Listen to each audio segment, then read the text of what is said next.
Avant de plonger dans cette histoire incroyable, pensez à vous abonner à la chaîne et à activer la cloche. Ici, chaque récit a quelque chose à dire, et vous ne voudrez pas en manquer un seul. La taïga s'étendait à perte de vue, un désert blanc où le vent mordait sans pitié et où le silence semblait peser comme une chape de plomb. La neige recouvrait tout, étouffant les bruits et effaçant les traces. Au milieu de cette immensité glaciale gisait une femme, étendue sur le sol, frissonnante et affaiblie. Ses doigts, rouges et engourdis, s'enfonçaient dans la neige tandis qu'elle tentait de ramper, chaque mouvement un effort surhumain. Elle s'appelait Elena. Son visage, pâle et marqué par la douleur, témoignait d'un long combat contre la maladie. Ses yeux, grands et emplis de désespoir, cherchaient un secours qui ne venait pas. Le vent hurlait entre les arbres, comme s'il voulait l'avertir que l'homme qu'elle aimait le plus venait de la trahir. Cet homme, Dmitri, n'était pas un mari ordinaire. Beau, charismatique et ambitieux, il avait toujours su séduire et manipuler. Mais derrière son charme se cachait un cœur froid, incapable de compassion lorsqu'il s'agissait de ses propres désirs. Et aujourd'hui, il avait choisi une autre femme, Natacha, laissant Elena seule, malade et à la merci de la taïga. Elena sentait la fatigue envahir chaque parcelle de son corps. Chaque respiration était douloureuse, chaque mouvement semblait lui arracher un morceau de force. Mais dans ses yeux brillait encore une lueur de détermination. Elle savait que si elle voulait survivre, elle ne pouvait compter que sur elle-même. À quelques kilomètres, Dmitri riait. Sa cabane, chaleureuse et confortable, était emplie de l'odeur du bois brûlé et du vin. Natacha, allongée près de lui, souriait, inconsciente du monde extérieur et de la misère qu'elle avait laissée derrière. Dmitri croyait avoir tout gagné, mais le destin, cruel et silencieux, commençait déjà à tisser sa toile. Dans cette forêt immense, glaciale et impitoyable, Elena n'était pas encore condamnée. Chaque pas, chaque souffle, chaque effort la rapprochait de sa survie, et de la revanche que le destin lui réservait. Le soleil à peine levé ne perçait que faiblement à travers les arbres recouverts de givre. La taïga semblait encore plus vaste et menaçante sous cette lumière blafarde. Elena, le corps engourdi et les vêtements trempés de neige, avançait lentement.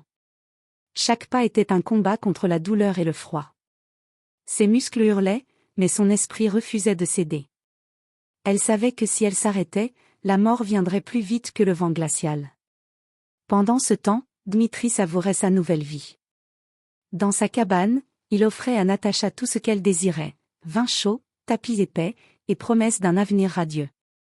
Il se vantait, sûr de lui, convaincu que sa décision de quitter Elena était le triomphe de son intelligence et de son désir. Mais l'illusion est souvent courte, et la taïga ne pardonne pas l'arrogance. Elena se souvenait des derniers mots de Dmitri, « Je pars pour elle, tu ne comptes plus ». Ces mots, cruels et définitifs, avaient laissé une cicatrice dans son cœur. Mais la douleur se transformait peu à peu en force. Chaque souffle glacé, chaque griffe de neige dans sa peau, renforçait sa détermination. Elle devait survivre. Non pas pour Dmitri, mais pour elle-même. Alors qu'elle avançait, le froid devenait presque insupportable. Ses mains engourdies laissaient tomber de petits flocons de neige, et son visage était couvert de glace. À un moment, elle s'effondra, incapable de continuer. Ses yeux se fermèrent, et le silence de la taïga l'enveloppa. Mais le destin avait déjà commencé à changer son histoire. Un bruit de pas étouffé dans la neige la fit ouvrir les yeux. Ivan, un chasseur solitaire, apparut entre les troncs enneigés. Il la regarda, surpris par sa fragilité et sa force à la fois. Sans hésiter, il la prit dans ses bras et la transporta vers sa cabane. Là, il alluma un feu, lui donna de l'eau tiède et une couverture. Elena, blottie contre la chaleur pour la première fois depuis des heures, sentit ses forces revenir peu à peu. Elle réalisa alors que, malgré la trahison de Dmitri, elle avait une chance de se relever, de survivre et, peut-être, de reprendre le contrôle de sa vie. Pendant ce temps, Dmitri ignorait tout de ce qui se passait. Dans son confort illusoire, il riait encore avec Natacha, inconscient que le vent glacé de la taïga préparait déjà sa revanche. Le jour suivant, la taïga semblait encore plus hostile. Le vent hurlait à travers les arbres et la neige craquait sous chaque pas. Elena, désormais réchauffée par le feu et nourrie par Ivan, sentait ses forces revenir. Mais elle n'était pas encore sortie d'affaire. Chaque pas qu'elle faisait pour revenir à la vie était un défi contre le froid, contre la faim, et contre l'injustice que Dmitri lui avait infligée. Pendant ce temps, Dmitri savourait son confort, inconscient que la nature elle-même commençait à se venger de son arrogance. Il avait emmené Natacha pour une promenade dans la forêt, sûr de lui, riant de son propre courage et de l'illusion d'une vie parfaite. Mais la taïga est imprévisible. Un bruit sourd retentit soudain, un éboulement de neige provoqué par un arbre qui cédait sous le poids du givre. Natacha, surprise, tomba, ensevelie sous les branches et la neige. Dmitri tenta de la dégager, paniqué. Mais plus il bougeait, plus la neige s'enfonçait autour d'eux, et il réalisa avec horreur qu'il était seul, incapable de sauver la femme qu'il croyait avoir conquise. À ce moment précis, Elena, sentant sa force revenir, comprit que la justice prend parfois des chemins inattendus. Dans la chaleur relative de la cabane d'Ivan, elle écoutait le vent hurler dehors, et un sentiment de calme étrange s'installa en elle. Dmitri allait bientôt payer pour son arrogance, mais pas par sa main. La nature, le destin, et la trahison allaient s'en charger. Ivan, sentant l'ombre de l'hiver et de la taïga, proposa à Elena de l'aider à préparer son retour vers la civilisation, mais aussi à réfléchir à la manière dont elle pourrait affronter Dmitri si leur chemin se croisait de nouveau. Elena, les yeux brillants, accepta. Elle ne cherchait pas seulement à survivre, elle voulait que la trahison soit reconnue, que le mensonge et l'égoïsme soient punis. Pendant ce temps, Dmitri se débattait sous le poids de la neige, réalisant qu'il n'avait jamais été aussi impuissant de sa vie. Natacha hurlait, ses mains se crispant dans le froid et la peur, et Dmitri sentit pour la première fois ce que signifie être abandonné et seul. Le vent semblait se moquer de lui, portant avec lui les murmures glacés de la forêt. La trahison se retourne toujours contre celui qui l'a commise. Le temps passait dans la taïga avec une lenteur presque cruelle. Elena, maintenant renforcée par quelques jours de repos et de soins auprès d'Ivan, commençait à retrouver toute sa force. Chaque matin, elle s'entraînait à marcher plus longtemps dans la neige, à braver le froid et à maîtriser ses craintes. La douleur qu'elle avait ressentie dans ses membres s'était transformée en détermination, elle ne serait plus jamais victime de Dmitri. Ivan, silencieux mais attentif, observait cette transformation. Il avait vu beaucoup de choses dans la forêt, mais jamais une femme trahie ne s'était relevée avec une telle puissance tranquille. Il savait qu'Elena n'allait pas seulement survivre, mais qu'elle allait rendre justice à sa manière. Pendant ce temps, Dmitri n'avait pas retrouvé Natacha. L'éboulement de neige l'avait séparé d'elle, et il errait maintenant dans la forêt, grelottant, affamé et désespéré. Sa confiance en lui, son arrogance et son égoïsme avaient disparu en un instant, remplacés par la peur pure. Chaque pas qu'il faisait dans la neige profonde le rapprochait d'une vérité qu'il ne voulait pas voir, il n'était rien sans ce qu'il méprisait. Elena, de son côté, décida qu'il était temps de reprendre le contrôle. Avec Ivan comme guide, elle se rapprocha de l'endroit où Dmitri pensait être en sécurité. Elle savait qu'elle n'avait pas besoin de violence pour corriger son erreur, le froid, la solitude et sa propre misère se chargeraient de lui enseigner la leçon. Quand elle aperçut Dmitri à travers les arbres, le spectacle la fit frissonner, mais pas de peur. Il était seul, grelottant, le visage pâle et marqué par la panique. Natacha n'était pas là.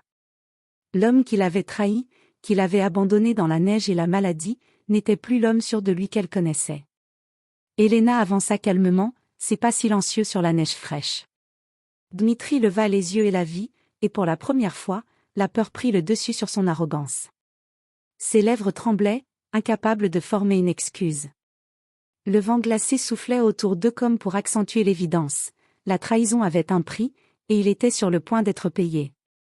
Sans dire un mot, Elena lui rappela chaque instant de son abandon, chaque sourire cruel qu'il avait échangé avec Natacha, chaque mot de mépris qu'il avait prononcé. Dmitri, tremblant, sentit la solitude, la peur et le regret s'abattre sur lui comme la neige sur la forêt. Le destin avait frappé, et il ne pouvait plus fuir. Elena, maintenant maître de sa vie, tourna le dos à Dmitri.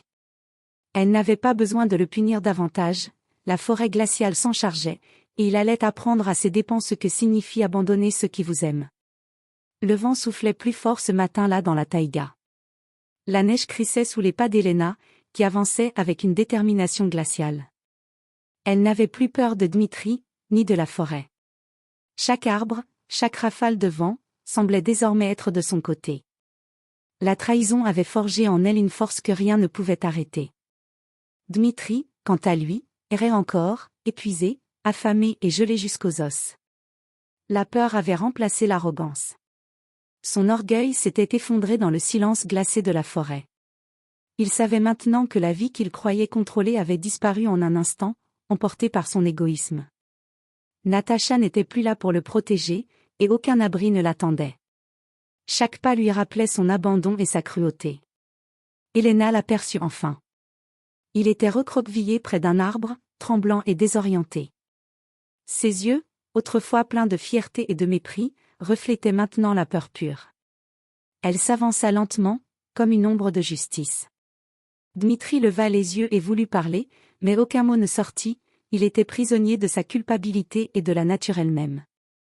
Elena s'arrêta à quelques pas de lui. Son regard, froid et clair, était chargé de toutes les blessures qu'il lui avait infligées. Sans dire un mot, elle laissa Dmitri comprendre, la forêt, le froid et la solitude allaient lui apprendre ce qu'il n'avait jamais compris avec arrogance et orgueil. Le vent se leva encore, emportant avec lui des tourbillons de neige qui semblaient danser autour de Dmitri. La température chutait brutalement, et il sentit le poids du froid s'insinuer dans ses os. La faim et l'épuisement le forçaient à rester immobile, incapable de bouger. Il comprit alors que la survie ne dépendait pas de son charme ou de son argent, mais de sa capacité à respecter et protéger ceux qu'il méprisait. Elena, elle, tourna les talons et disparut dans la neige. Elle n'avait pas besoin de le frapper, de l'insulter ou de se venger directement. Le destin, la taïga elle-même allait s'occuper de Dmitri. Sa trahison et son égoïsme l'avaient conduit à cette solitude glaciale. Quelques heures plus tard, alors que le soleil se couchait derrière les arbres enneigés, Dmitri se rendit compte que la forêt ne pardonnerait jamais. Sa vie, autrefois pleine de certitudes et de conquêtes, s'était réduite à ce silence glacial. La leçon était douloureuse, mais parfaite. Elena, en revanche, marchait vers la liberté et la chaleur d'un village à quelques kilomètres de là. Sa colère s'était transformée en force, sa douleur en résilience. Elle avait survécu, elle avait triomphé, et surtout, elle avait prouvé que la trahison n'écrase jamais ceux qui trouvent le courage de se relever. Le destin avait frappé, et la justice avait été rendue. Dans la taïga, la femme abandonnée était devenue plus forte que l'homme qui l'avait trahie.